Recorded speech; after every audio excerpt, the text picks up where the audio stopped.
Hello everyone, welcome back to the channel. I hope आप सब लोग बहुत अच्छे से होंगे। तो ये जो व्लॉग आप देख रहे हैं ये है मंडे का सुबह का टाइम हो रहा है। शावर ले लिया है, तुलसी जी की पूजा हो गई है, कान्हा जी की पूजा हो गई है, चाय हो गई है मेरी। और अब मैं यहाँ पे आई हूँ हस्बैंड का लंच बनाने के लिए। तो यहाँ पे स्टैंड मिक्सर में मैंने आटा नीड होने के लिए रख दिया था। और सब्जी में आज मैं शिमला मिर्ची की सब्जी बनाने वाली हूँ। तो वीडियो को एंड तक जरूर देखिएगा। थोड़ा भी पसंद आया हो तो लाइक शेयर सब्सक्राइब करना बिल्कुल मत भूलिएगा। तो यहाँ पे आटा बहुत अच्छे से नीड हो गया था, तो इसको मैं थोड़ी देर रेस्ट करने के लिए छोड़ दूंगी। और जब तक मैं ना सब्जी को फ्राई करने की तैयारी करूंगी।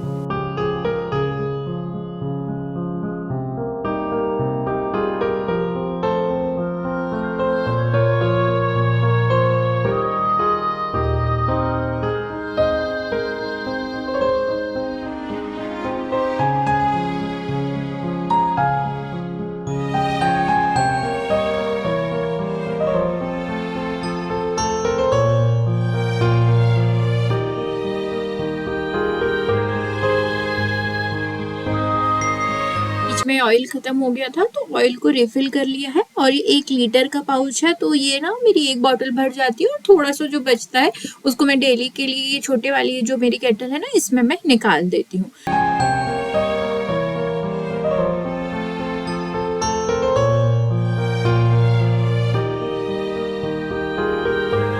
यहाँ पे कढ़ाई में मैंने थोड़ा सा ऑयल लिया है। इसमें हम सौंफ और जो राई है ना उसका बघार लगाते हैं। थोड़ी सी मैंने इसमें हींग ऐड की है। जब ये चीज़ अच्छे से क्रैकल हो जाएंगी तो हरी मिर्ची और प्याज आपको इसमें कट करके ऐड कर देना है। तो ये वाली जो सब्जी है ना ये कभी मैं प्याज के साथ बनाती हूँ, कभी मैं बिना प्याज के साथ बनाती हूँ, लेकिन इसमें जिंजर गार्लिक नहीं ऐड होता है। ये बिना जिंजर गार्लिक के ही सब्जी टेस्टी बनती है। बिना प्याज के भी ये सब्जी ना बहुत अच्छी बनती है। और मेरे हस्बैंड की ये सबसे ज़्यादा फेवरेट सब्जी है, तो वो इसको खाने में बिल्कुल भी नानुकुर नहीं करते हैं। और ये पराठे के साथ ना ज़्यादा अच्छी लगती है। तो जब तक प्याज फ्राई हो रहे हैं यहाँ पे मैं आटे को एक बार और अच्छे से नीट कर लूँगी और पराठे सेकने की तैयारी करूँगी।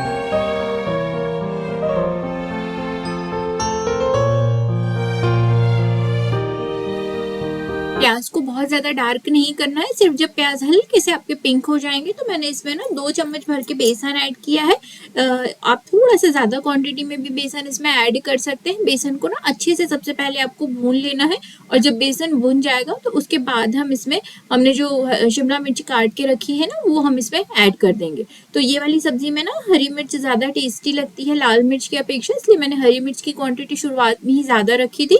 तो इसलिए मैं यहाँ पे लाल मिर्च अब कम ऐड करूंगी। शिमला मिर्च को भी बेसन के साथ आपको भून लेना है लगभग 1 मिनट तक। और उसके बाद जो हमारे रेगुलर मसाले होते हैं ना, हल्दी, मिर्ची, धनिया का पाउडर इसमें काफी कम लगता है। और बस स्वाद के हिसाब से आपको इसमें नमक ऐड करना है। सारी चीजों को बहुत अच्छे से ना आपको मिक्स कर देना है। और क्योंकि हमने बेसन ऐड किया है तो हम इसमें थोड़ा सा पानी ऐड करेंगे। तो हम एकदम गर्म पानी लगभग 2 टीस्पून 3 टीस्पून इसमें ऐड करेंगे, जिससे बेसन थोड़ा सा फूल जाएगा और जो शिमला मिर्च है ना उसमें बहुत अच्छे से लिपट जाएगा। तो पानी ऐड करके एक बार अच्छे से उसको मिक्स दे दीजिए और बस सिम फ्लेम पे आपको ना इसको ढक के छोड़ देना है।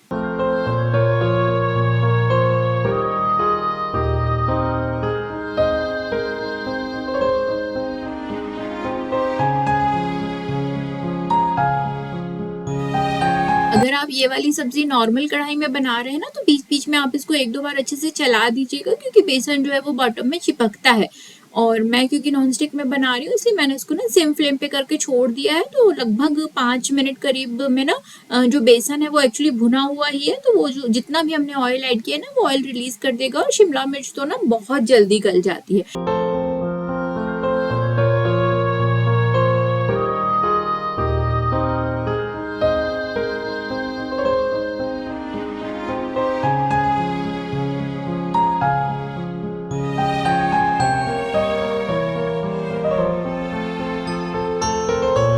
सब्जी यहाँ पे हो गई है। सबको एक बार अच्छे से मैंने मिक्स कर दी है सब्जी को। और बस लास्ट में अब हम इसमें थोड़ा सा गरम मसाला या और अमचूर का पाउडर ऐड करेंगे। आप चाहें तो आप इसमें नींबू का रस भी ऐड कर सकते हैं। दोनों चीजों को डालने के बाद आपको एक अच्छा सा मिक्स दे देना है। और बस 30 सेकंड के लिए गैस पर रखिए और गैस बंद कर देना है। आप इसको गार्निश कर सकते हैं हरे धनिए के साथ। मैंने नहीं किया है, ये ऐसे भी बहुत टेस्टी लगती है।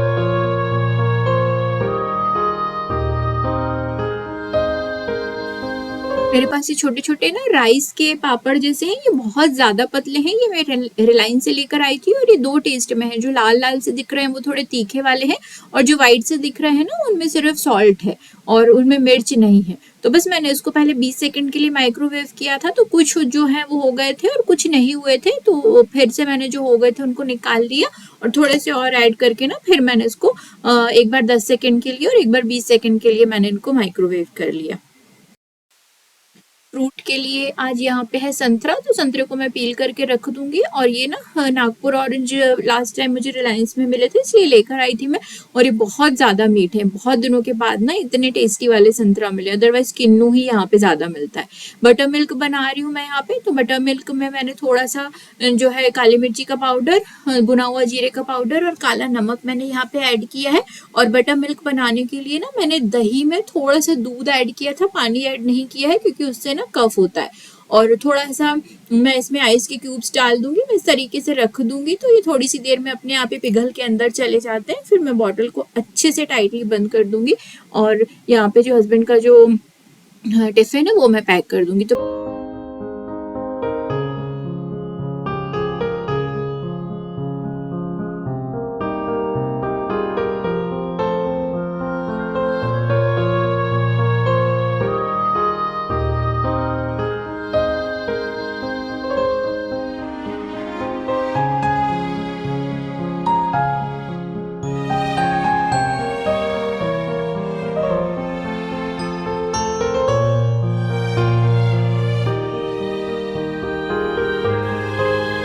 अभी लगभग 7:45 बजे का टाइम हो रहा है और मुझे आज ना 10 बजे के पहले अपने सारे काम खत्म करने थे, इसलिए आज टिफिन भी थोड़ा सा ना जल्दी बन गया था।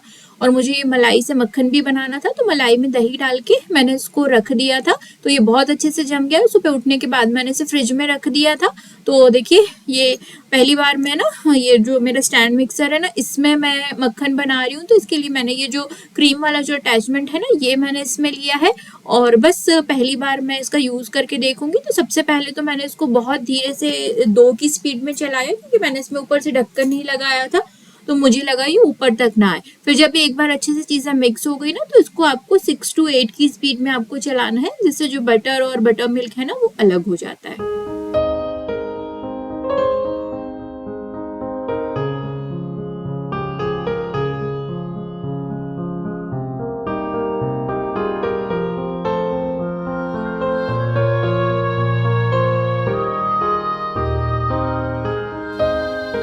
इसमें मलाई से बटर बनाने में सबसे ज़्यादा बेनिफिट ये है कि इसमें आपको बस लगा देना है और उतनी देर में आप अपना दूसरा काम कर सकते हैं, जबकि मिक्सर में तो आपको खड़े रहना पड़ता है और आपको सारा काम वहाँ खड़े खड़े ही करना है।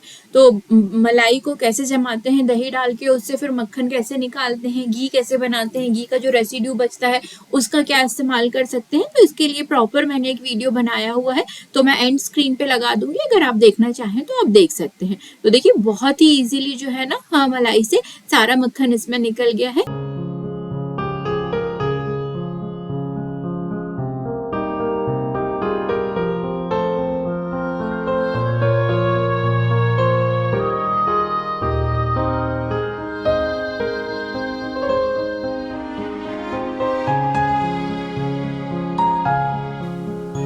मक्खन और बटर मिल्क को अलग अलग करके मैं अभी रख दूंगी और जो घी है वो मैं बाद में गर्म करूंगी, क्योंकि अभी मुझे घर के थोड़े से और काम करने हैं और फिर आज मुझे बाहर भी जाना है। तो ये जो बटर मिल्क निकलता है ना ये कढ़ी बनाने के लिए एकदम मीठा मीठा सा रहता है, तो अगर इसकी कढ़ी बनानी होती है ना तो फिर इसमें मैं थोड़ा सा दही डाल के सुबह से शाम के लिए मैं इसको बाहर रख देती हूँ, तो ये खट्टा हो जाता है, फिर इसकी जो कढ़ी है वो काफ़ी ज़्यादा अच्छी बनती है। और ऐसे ही मतलब छाछ मसाला डाल के पीने के लिए तो बहुत ही टेस्टी है ये वाला बटर मिल्क।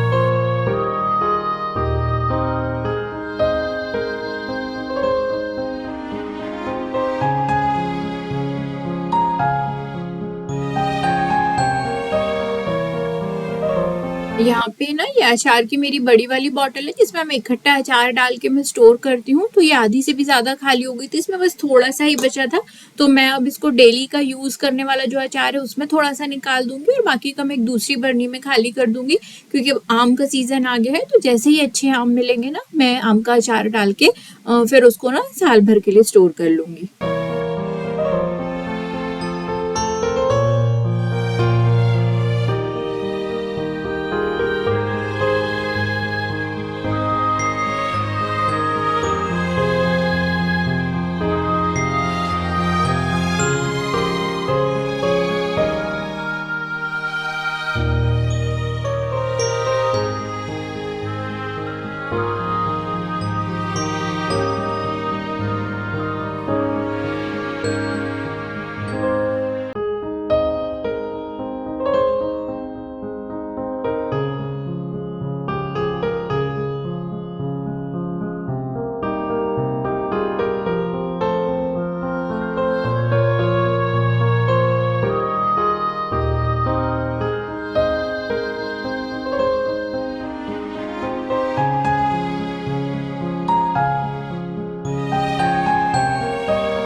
अभी मैं जा रही हूँ बाहर, घर का सारा काम जो है वो मैंने खत्म कर लिया है। कान्हा जी को भोग भी खाने का मैंने लगा दिया और अभी बहुत ज़्यादा टाइम नहीं हो रहा है।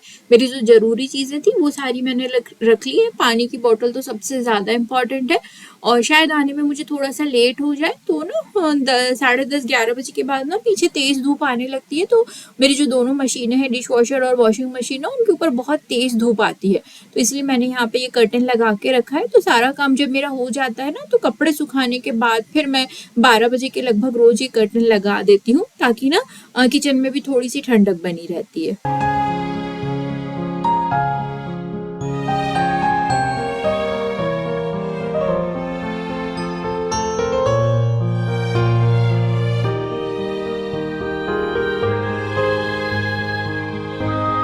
अभी 10:15 बज रहे हैं और मैं जा रही हूँ हॉस्पिटल। आज मेरी आंखों का चेकअप है। तो बहुत लंबे समय से ड्यू था, मैं जाती ही नहीं थी, तो मैंने सोचा कि आज टाइम है तो आज जाके चेकअप करा के आ जाते। मुझे कोई प्रॉब्लम नहीं है। एक्चुअली मुझे लगता था चश्मा, मैंने बहुत साल चश्मा लगाया। मैं जब सेकंड क्लास में थी तब से मुझे चश्मा लगा था, तो फिर शादी के बाद तक फिर मैंने ना चश्मा लगाया है। फिर मैं एक बार ऐसे ही गई थी हॉस्पिटल, तो मुझे पता चला कि लेज़र होता है और बहुत अच्छी टेक्नोलॉजी है उनकी। हॉस्पिटल भी जो है वो पास में ही है और बहुत ज़्यादा परहेज नहीं है, मैं मैनेज कर लूँगी। तो फिर मैंने लगभग 1.5 साल पहले, 2 साल पहले, 1.5 साल पहले मैंने लेज़र करा लिया अपना। और परेशानी हुई थी मैं, क्योंकि मैं यहाँ पे अकेली थी और मेरी आंखों का नंबर अलग अलग था, एक्सेस अलग अलग थी। और फिर बाद में थोड़ी सी और परेशानी मुझे हो गई थी कि मतलब सर्जरी के बाद ना, मतलब 24 घंटे के अंदर ही वो जो फ्लैप आप हटाते हैं, जिसको वो लेज़र की जो रेज है वो डालते हैं, तो वो हट गया था। तो वो मुझे थोड़ी सी परेशानी हुई थी। तो जब मैंने कराया था ना, मैं 20-25 दिन बहुत परेशान हो गई थी। मेरे साथ जिन लोगों ने कराया था वो तो बिल्कुल जिस दिन लेज़र कराया उस दिन आए, सेकेंड डे आए और फिर डॉक्टर ने कहा अब आपको नहीं आना है, क्योंकि उनको जो था वो नंबर स्टेबल था और मतलब होना होगा, इसीलिए वो मेरे साथ ऐसा हो गया। तो जब मुझे लगा था कि मैंने क्यों करा लिया, क्या है, बट जब डॉक्टर बहुत अच्छी है, बहुत अच्छा आपको गाइड करती है। बस ये था कि हॉस्पिटल मुझे जाना आना होता था, बाकी और कुछ भी नहीं था। लेज़र आप कराते हैं तो ड्राइनेस आपकी आंखों में आती ही है, वो एक इशू आपको रहेगा और मेरी आंखों में थोड़ा सा वो इशू ज़्यादा है। तो मुझे अभी दिन में 4-5 बार ड्रॉप डालनी पड़ती है। नॉर्मल है वो, इको टीयर्स आप डाल सकते हैं या रिफ्रेश या फिर नॉर्मल टीयर्स जो डॉक्टर आपको सजेस्ट करती है। तो कभी वो मुझे जेल सजेस्ट कर देती है अगर ज़्यादा होती है ड्राइनेस, तो कभी वो मुझे जो है ड्रॉप सजेस्ट कर देती है। और मैंने इमरजेंसी में कराया था। यहाँ पे आपको अगर जो नॉर्मल उनका प्रोसेस है उसके थ्रू आप कराते हैं ना, तो आपका जो है वो 6 महीने के अंदर नंबर आता है। और इमरजेंसी में आप कराते हैं तो आपका 3 to 4, शायद 4 to 5,000 आपका ज़्यादा लगता है और विद इन 15 डेज को आपका नंबर आ जाता है। तो चलिए, टाइम हो रहा है, मेरा अपॉइंटमेंट है, तो चलिए चलते हैं हॉस्पिटल।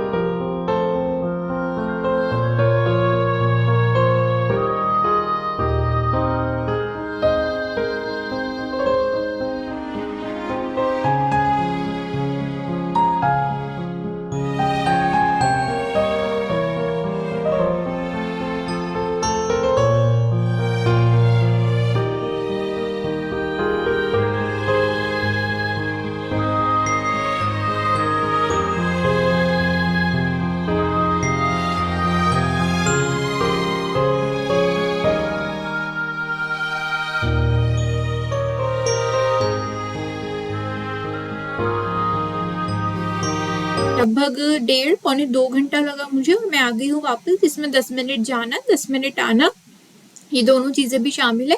और 3 डॉक्टर आपको वहाँ पे चेक करते हैं, तो इतना टाइम लगना जो है ना जायज है।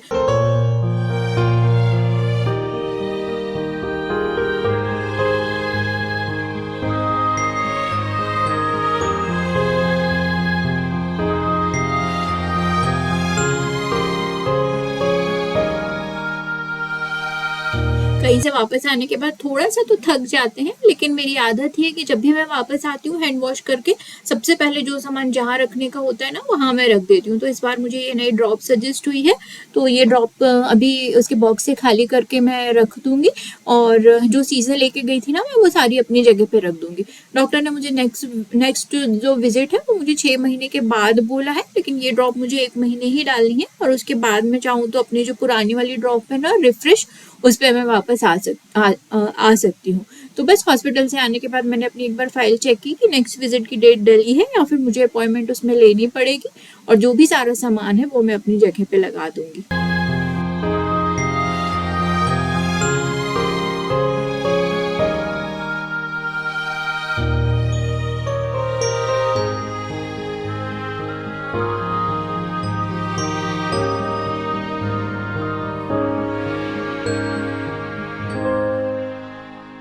टाइम हो रहा है अभी 1:30 बज रहे हैं। घर आया, खाना वगैरह मैंने खाया और बस थोड़ी सी देर रेस्ट किया, मम्मी से बातें की, और अब मुझे लगानी है यहाँ पे मेहंदी, क्योंकि कल है गणगौर। तो मेहंदी के ये जो कोन होते हैं ना, ये मैंने रेडी कर लिए हैं। जो मार्केट में जो मेहंदी आती है मैंने पहले भी शेयर किया है आप लोगों के साथ। मार्केट में जो कोन मिलती है बस वही कोन की जो मेहंदी होती है ना, उसको मैं इस तरीके से एक दूसरी कोन में शिफ्ट कर लेती हूँ, क्योंकि वो बहुत टाइट होती है और मुझसे वो लगाते नहीं आती है।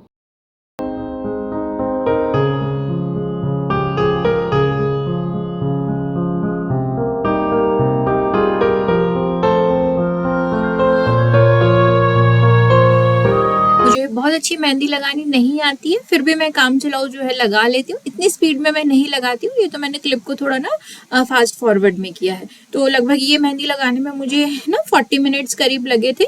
तो देखिए लग गई है मेरी मेहंदी यहाँ पे।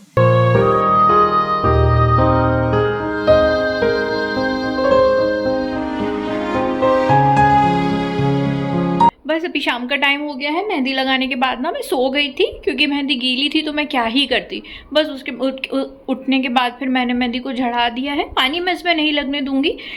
तो अब बनानी है मुझे खिचड़ी, तो नॉर्मल सी मैं खिचड़ी बनाऊंगी और हस्बैंड अपनी खिचड़ी खुद ही फ्राई कर लेंगे। तो चलिए इस व्लॉग को मैं करती हूँ यहीं पर एंड, फिर मिलूंगी आपसे कल।